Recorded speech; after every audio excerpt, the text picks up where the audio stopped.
My girlfriend told her friends. He thinks he's my boyfriend, but he's really just my bill payer. While I was in the next room, I walked in, smiled, and said, "Bill payer is clocking out."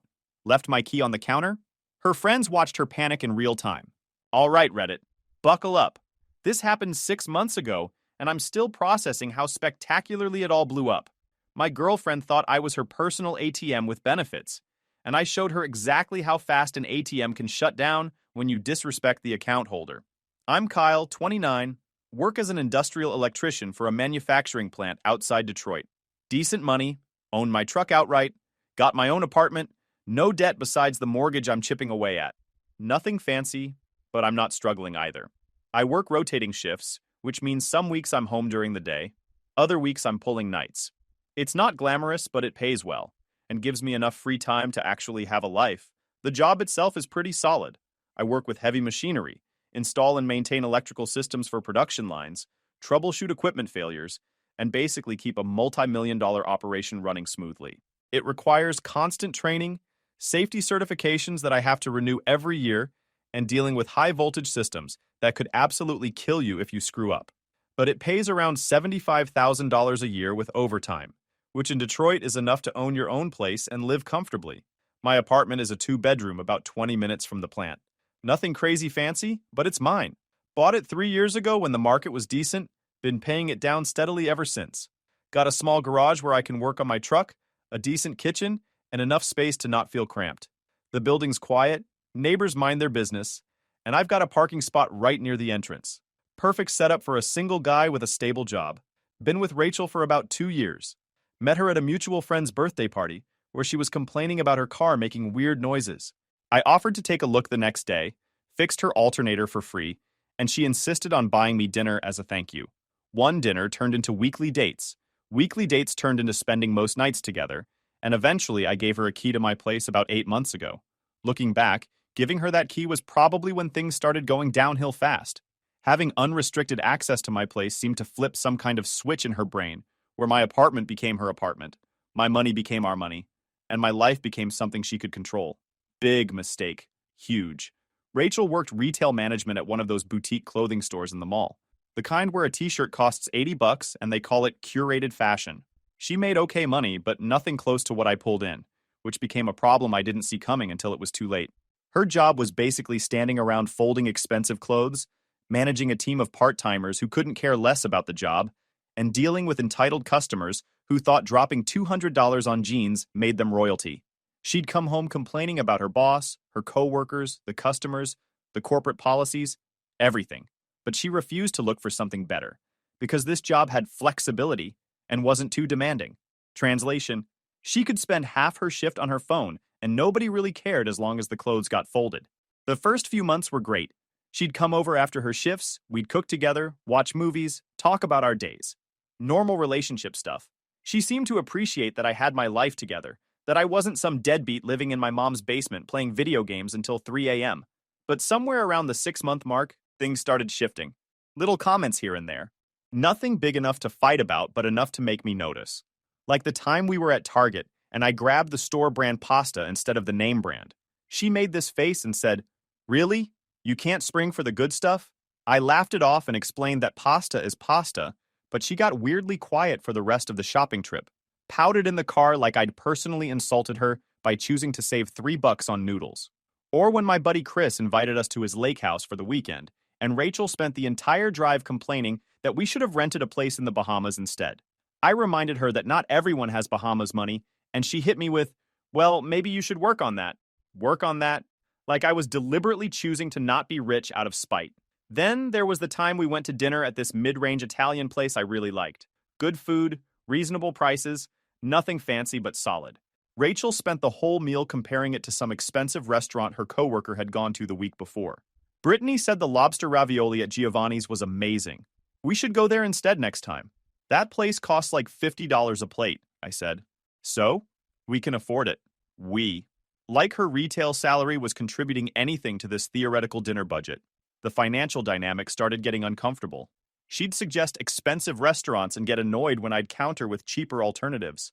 She'd mention vacation destinations that cost more than my monthly mortgage.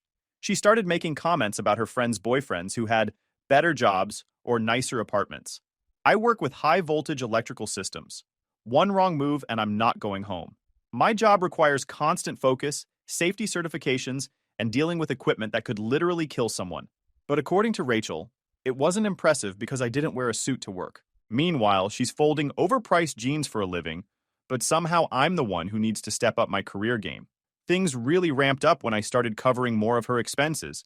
It happened gradually, the way these things always do. She'd forget her wallet when we went out. Her car payment would be late, and she'd ask to borrow money. Her rent would be tight that month, and could I help out just this once? Just this once turned into every single month. The first time she asked to borrow money, it was $200 for her car insurance that she'd forgotten was due. Seemed reasonable. People forget bills sometimes, right? She promised she'd pay me back on her next payday. She didn't. Then it was $400 for rent because her roommate had bailed on her share. Again, seemed like a legitimate emergency. She swore she'd have it back to me within 2 weeks. Never saw that money again either. By the time we hit the 1-year mark, I was basically subsidizing her entire lifestyle.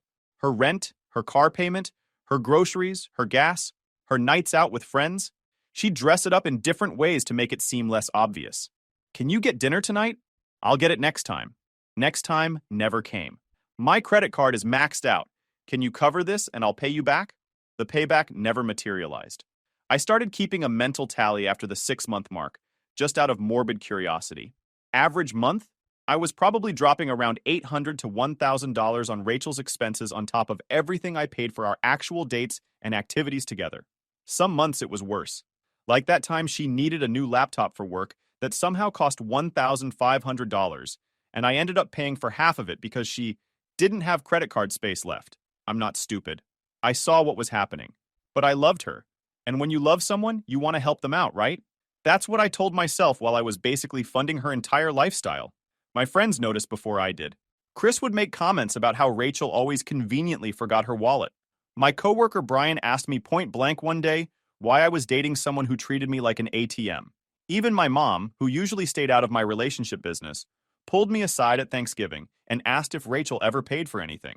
I defended her every time, made excuses, said she was going through a rough patch financially, and I was just helping out until she got on her feet. Except she never got on her feet. Why would she? She had a perfectly good safety net paying for everything. By month 18, I was paying for probably 70% of everything. Dinners out, groceries, gas for her car, half her rent when she was short, new clothes when she needed them for work. My bank account was taking a serious beating, but she kept promising she'd pay me back once she got that promotion she was supposedly in line for. Spoiler alert, there was no promotion. The friends were another issue. Rachel had this tight group of girls she'd known since college. Ashley, Brittany, and Nicole. They'd meet up every couple weeks for what they called Girls' Night, which apparently consisted of drinking expensive cocktails, taking Instagram photos, and talking about their relationships. I never had a problem with Girls' Night. Everyone needs friend time. But I started noticing that after every single one of these hangouts, Rachel would come home with new complaints about me. After one girls' night, she came home and told me I needed to dress better because Ashley's boyfriend always wore designer clothes. Never mind that Ashley's boyfriend worked in finance and made probably 3 times what I made. After another one, she announced we needed to start going to nicer places because Brittany and her boyfriend had just gotten back from wine tasting in Napa. Yeah, well, Brittany's boyfriend inherited his family's car dealership, so maybe we're playing with different financial rules here. The comparisons were constant and exhausting. I wasn't successful enough, ambitious enough, stylish enough. Nothing I did was ever good enough because her friends were dating guys with bigger paychecks and fancier titles. My friend Chris was the first person to really call me out on it. We were grabbing lunch on a Tuesday afternoon between my shifts, and I was venting about Rachel's latest complaint that I hadn't taken her anywhere special in months. Bro, Chris said, setting down his burger. She's using you. You know that, right? She's not using me. She's just going through a rough patch financially. A 2-year rough patch? Come on, man. When's the last time she paid for anything? I couldn't answer that. Couldn't remember the last time Rachel had picked up a dinner check or offered to cover groceries or even filled up her own gas tank without asking me for money first. She's got you trained like a dog, Chris continued. You're just her wallet with a pulse. And the second someone with a bigger wallet comes along, she's gone. I told him he was wrong. I told him he didn't understand our relationship. I told him to mind his own business. Deep down, I knew he was right. The breaking point came on a Friday night 3 weeks ago. I was working the late shift that week, which meant I left for work at 10 p.m. and got home around 7 a.m. Rachel knew my schedule. She had my calendar on her phone, knew exactly when I'd be home and when I wouldn't. That particular Friday, my shift got cut short. Equipment malfunction meant we had to shut down the line early for emergency maintenance. So instead of working until 6 a.m., I was done by midnight. Texted my supervisor, clocked out, and headed home. Got back to my apartment around 12:45 a.m. Rachel's car was in the parking lot, which wasn't unusual since she stayed over most nights. But there were two other cars I recognized too. Ashley's white BMW and Brittany's SUV. Impromptu girls' night at my place. Cool. Whatever. They'd done it before when Rachel wanted to save money by not going out. I'd usually just hang out in my room or go to Chris's place to give them space. I came up the stairs to my apartment and could hear them laughing before I even got to the door. Used my key, stepped inside, and heard Rachel's voice coming from the living room. God, I know, right? Like, I don't even feel bad about it anymore. I froze in the entryway. Something about her tone made me stop moving, made me listen. You're terrible, Ashley's voice, laughing. Doesn't he notice? Oh, he notices, Rachel said. He just doesn't do anything about it. It's actually kind of pathetic. More laughing. I stood there in my work boots and high-vis vest, listening to my girlfriend Trash talk me in my own apartment. I'm just saying, the second you find someone better, you need to jump ship, Brittany chimed in. You're too hot to be slumming it with an electrician. Slumming it. Like what I do for a living is something to be embarrassed about. I mean, he's useful for now, Rachel said. And then she dropped the line that ended everything. He thinks he's my boyfriend, but he's really just my bill payer. It's honestly hilarious how he just hands over money whenever I ask. The other girls absolutely lost it, cackling like it was the funniest thing they'd ever heard. You're evil, Nicole said through her laughter. Does he have any idea? Of course not. He's too busy working his little blue-collar job and trying to make me happy. It's actually kind of sweet how hard he tries. Sweet? Girl, that's tragic, Ashley said. But hey, use him while you can. Free rent, free food, free everything. Not a bad deal. Exactly, Rachel agreed. I'm just riding this out until someone better comes along. Why waste my own money when I can waste his? I stood there for maybe 10 seconds, processing what I'd just heard. 2 years. 2 years of relationship. And to her, I was just a convenience. A walking ATM, a bill payer. You know what the wildest part is? I wasn't even angry. Not at first. I was just done. Completely and totally done. Like a switch flipped in my brain, and every ounce of care I'd had for this girl just evaporated. I'd been disrespected before, had bosses who talked down to me, had customers who treated me like I was beneath them because I worked with my hands. But I'd never had someone I loved, someone I'd supported and cared for, reduce me to nothing more than a funding source. That's when I made my decision. No yelling, no drama, no big confrontation where I air out all my feelings and give her a chance to manipulate me into staying. Just a clean surgical cut. I pulled out my phone and texted my landlord. Hey man, need to change the locks on my apartment ASAP. Had a key stolen. Can you get someone out here this weekend? I'll pay the rush fee. He texted back within minutes. Locksmith buddy owes me a favor. Can have him there Saturday morning. $200 rush fee, okay? Perfect. Thanks. Next text went to Chris. You free tomorrow? Need help moving some stuff?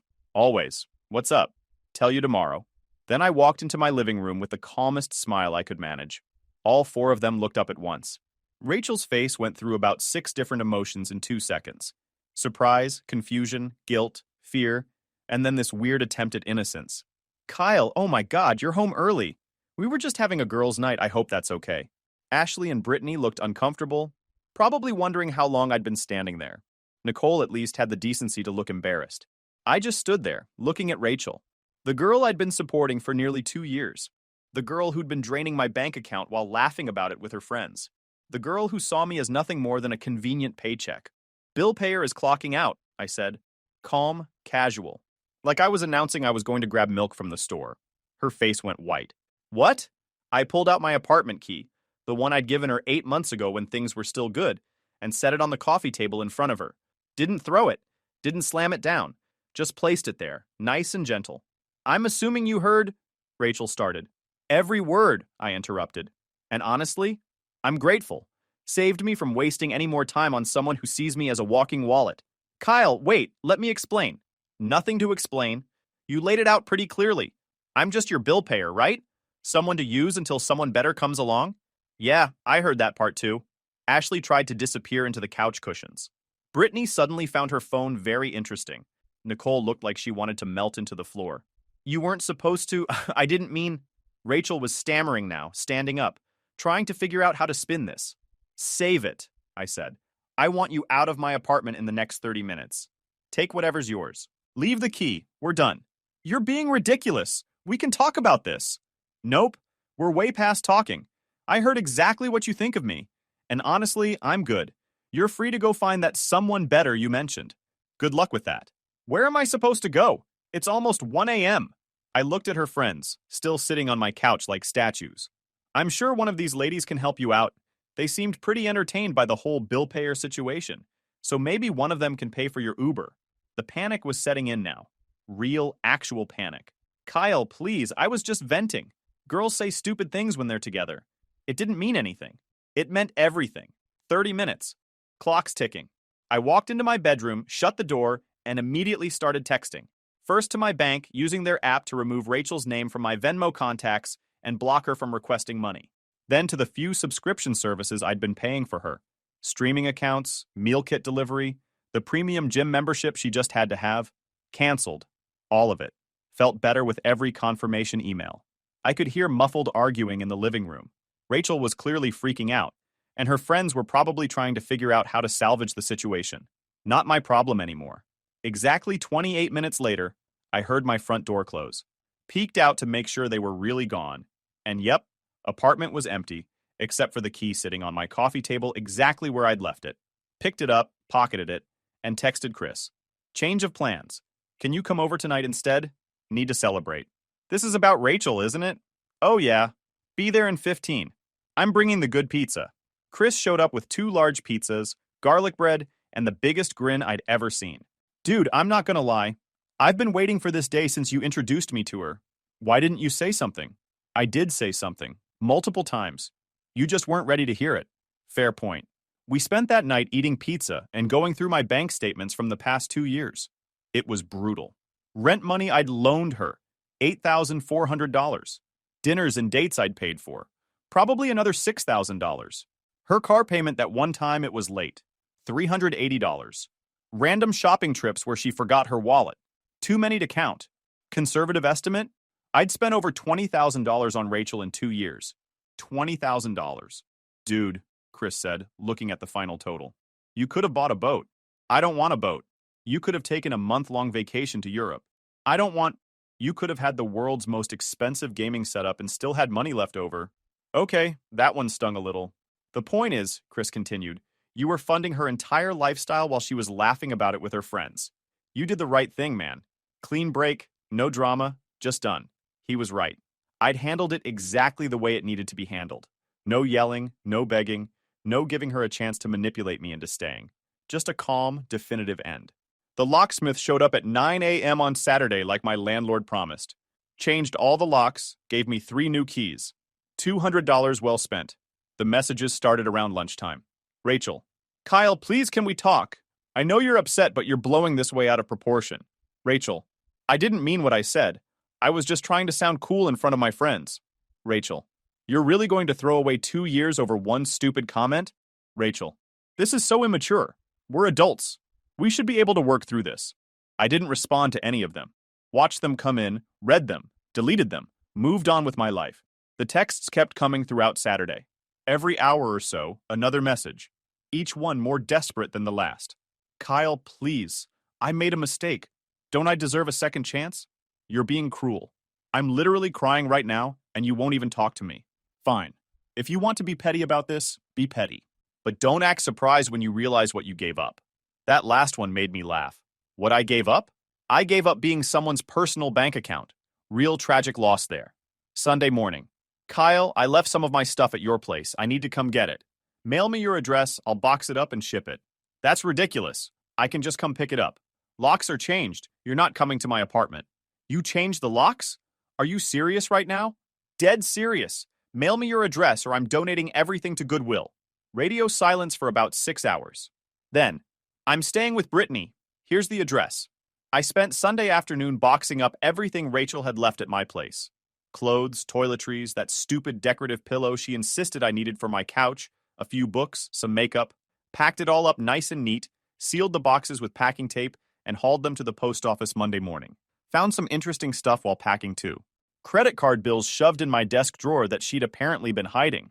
Turned out she owed about $8,000 across 3 different cards. Bills from stores I'd never heard of. Charges for restaurants and bars she'd been to without me. Concert tickets. Online shopping sprees. So not only had she been draining my bank account, but she'd been racking up her own secret debt on top of it. Probably figured I'd help her pay it off eventually. Or maybe she was planning to bail before the bills caught up to her. Either way, not my problem anymore. Cost me $45 to ship. Absolutely worth it to never have to see her face again.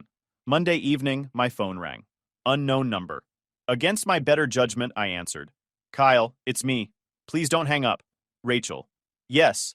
Listen, I know you're mad, but you're being completely unreasonable about this. I made a mistake. People make mistakes. Why are you punishing me like this? I'm not punishing you. I'm just not interested in being with someone who thinks so little of me.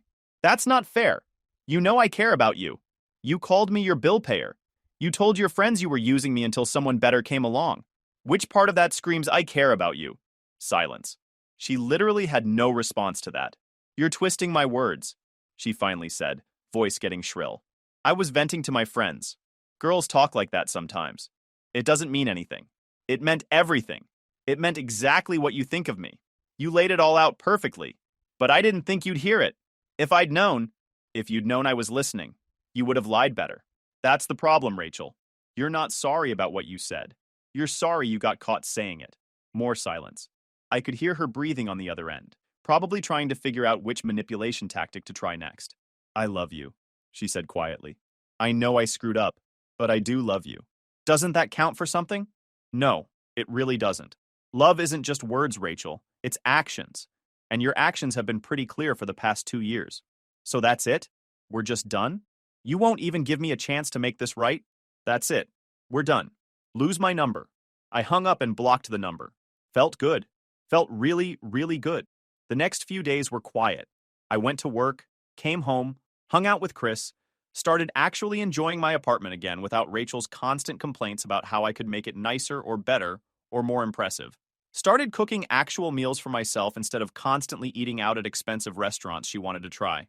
Realized I'd forgotten how much I actually enjoyed cooking when I wasn't doing it to please someone else. Made my mom's pot roast recipe, meal prepped for the week, saved probably $200 on takeout. Started watching shows I actually liked instead of whatever reality TV garbage she insisted we watch together. Caught up on a documentary series about World War II that I'd been wanting to see for months. No more sitting through 3 hours of people fighting on an island for a fake rose. Started planning a vacation with Chris to Colorado, something I'd wanted to do for years but could never afford because I was too busy funding Rachel's lifestyle. We priced out flights, hotels, activities. Realized I could actually swing it now that my money was staying in my account instead of flowing into someone else's. My bank account started recovering. No more random Venmo requests. No more emergency loans. No more covering her rent when she was short. Just my money staying in my account, growing the way it was supposed to. Checked my balance on Thursday and nearly did a double take. For the first time in probably 18 months, I actually had money left over at the end of the pay period. Not a huge amount, but enough to make me realize just how much I'd been hemorrhaging on Rachel. Did some quick math. If I'd been spending an average of $900 a month on her expenses for the past 2 years, that was $21,600. $21,600 on someone who saw me as a convenience, a bill payer, a temporary solution until something better came along. I could have had a down payment for a new truck, could have taken 3 or 4 real vacations, could have maxed out my retirement contributions and still had money left over. Instead, I'd funded the lifestyle of someone who'd been laughing at me behind my back for being stupid enough to do it. Wednesday afternoon, I got a message from Ashley. Yeah, one of the friends who'd been there that night. Hey, Kyle. I know you probably don't want to hear from any of us, but I wanted to apologize for the other night. What Rachel said was horrible, and we shouldn't have laughed. You didn't deserve that. I stared at the message for a solid minute. Part of me wanted to ignore it. Another part of me was curious why she was reaching out. Thanks for the apology. Is this going somewhere? I just thought you should know that Rachel has been completely spiraling since Friday. She's been staying with Brittany and crying constantly about how she messed everything up. Okay? She's also been hitting up every guy in her contacts trying to find someone to help her pay rent this month. It's honestly kind of sad to watch. Now that was interesting. She thought she could just line up her next victim that fast? Pretty much. Except nobody wants to deal with her drama. Word got around about what happened and most guys are staying clear. She burned you pretty bad, and people noticed. Good. Let her reputation take the hit it deserved. Also, Ashley continued, just so you know, Brittany is about to kick her out. Rachel's been eating her food, using her stuff, and not contributing anything. Sound familiar? I actually laughed out loud at that. She's consistent. I'll give her that. Yeah. Well, consider this my warning that she's probably going to come crawling back hard. She's realizing she had a really good thing with you, and she destroyed it for no reason. She can crawl all she wants. I'm done. Good. You seem like a decent guy, Kyle. You deserve better than someone who treats you like an ATM. That was the last I heard from Ashley. Nice of her to reach out, I guess, but it didn't change anything. Rachel made her choice, and now she was living with the consequences. Thursday night, Rachel showed up at my apartment building. Didn't get past the front door because, again, I'd changed the locks and she didn't have the new code. But she stood down there pressing my buzzer for a solid 20 minutes while I ignored it. Eventually, she gave up and left. Peace and quiet restored. Friday brought the desperate messages. Kyle, I'm begging you, please give me another chance. I was stupid and horrible and I don't deserve your forgiveness, but I'm asking for it anyway. I love you. I know I didn't show it, but I do love you. Please don't give up on us. I'll pay you back for everything. Every penny, I promise. Just please talk to me. Every message went unanswered. I was done engaging, done explaining, done justifying my decision to someone who'd spent 2 years treating me like garbage. Saturday afternoon, Chris and I went to look at motorcycles. Something I'd wanted to do for years but never could, because Rachel hated bikes and thought they were dangerous. Now I could do whatever the hell I wanted with my money. Ended up putting a deposit down on a used Harley Sportster. Beautiful bike, great condition, within my budget now that I wasn't supporting a full-grown adult who should have been supporting herself. Chris took a picture of me sitting on it, posted it with the caption, "New bike, new life, no regrets." Got about 50 likes within an hour, and 3 comments from mutual friends saying some variation of, "Good for you, man." One of those comments was from Rachel. "Really? You're buying a motorcycle? You told me you couldn't afford one." I didn't respond, but Chris sure did. He can afford lots of things now that he's not paying for someone else's entire existence.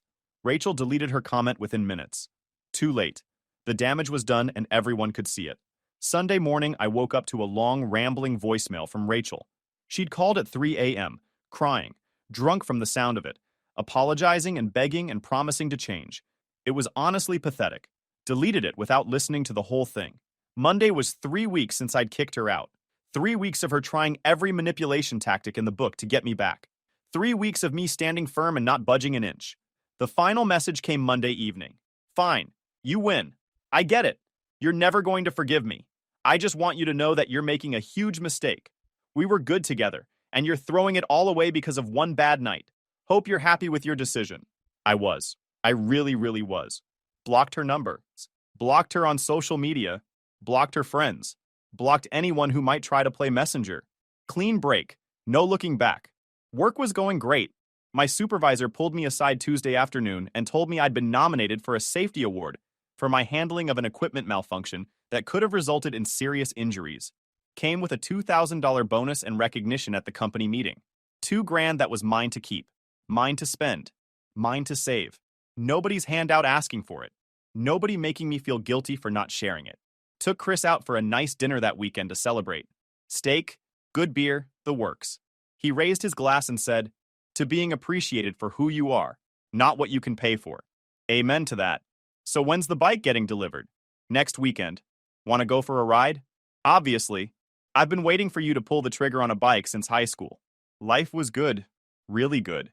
Better than it had been in probably a year. No more walking on eggshells around someone's moods. No more constant comparisons to other people's relationships. No more feeling like I wasn't good enough because I didn't wear a suit to work or make 6 figures or drive a luxury car. I was just me, Kyle, regular guy with a regular job who worked hard and paid his bills and didn't deserve to be called someone's bill payer. About a month after the breakup, I ran into Nicole at the grocery store. She saw me, looked like she wanted to pretend she hadn't, but I was blocking the pasta aisle and she had nowhere to go. "Hey, Kyle," she said quietly. "Nicole." Awkward silence while she pretended to be very interested in comparing different pasta brands. Look, she finally said, I just want to say I'm sorry for that night. What we said was cruel, and you didn't deserve it. Thanks. Rachel's still pretty messed up about everything, you know. She's back living with her parents and working 2 jobs to make rent. Good for her. She really does regret what she did. I looked at Nicole directly. She regrets getting caught. There's a difference. If I hadn't come home early that night, she'd still be using me and laughing about it with you guys. Nicole didn't have a response to that. She nodded slowly and pushed her cart past me. For what it's worth, you seem happier now. I am. And that was the truth. I was happier, lighter, freer. Like I'd been carrying around dead weight for 2 years, and finally put it down. The motorcycle got delivered the following Saturday. Chris came over and we spent the afternoon breaking it in, riding through back roads and small towns, stopping at diners and gas stations just because we could. That night, I posted a picture of me on the bike with the caption, "Sometimes the best investments are the ones you make in yourself." Got over 100 likes, comments from friends and coworkers congratulating me. Someone even commented, "This is the energy we all need." Rachel didn't comment, probably because I'd blocked her, but I'm sure someone showed it to her. I'm sure she saw that I was doing just fine without her. Better than fine, actually. 2 months after the breakup, I got a text from an unknown number. Didn't recognize it, but I was in a good mood, so I checked it. "Hey, Kyle, it's Rachel. I'm using a new number. I know you blocked me, but I really need to talk to you. Please." I stared at the message for exactly 5 seconds before blocking the new number too. Not today. Not tomorrow. Not ever. Some people think closure requires a conversation, some big moment where you hash everything out and come to some mutual understanding. But that's not always true. Sometimes closure is just deciding you're done and sticking to it. I was done. Completely. Totally. Permanently done. Chris came over that night with pizza, and we played video games until 2 a.m. like we were teenagers again. No drama, no stress, just 2 friends hanging out and enjoying life. "You know what the best part of all this is?" Chris said during a loading screen. "What?" "You didn't let her gaslight you into thinking you were the problem. She tried every trick in the book and you didn't budge. That takes serious backbone. I'm just done being a doormat." "You were never a doormat, man. You were just a good dude who trusted the wrong person.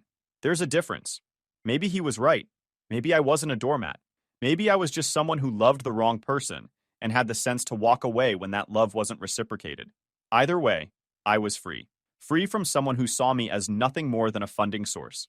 Free from constant criticism and comparisons. Free from feeling like I was never enough. And honestly, that freedom was worth more than any amount of money I'd spent on her.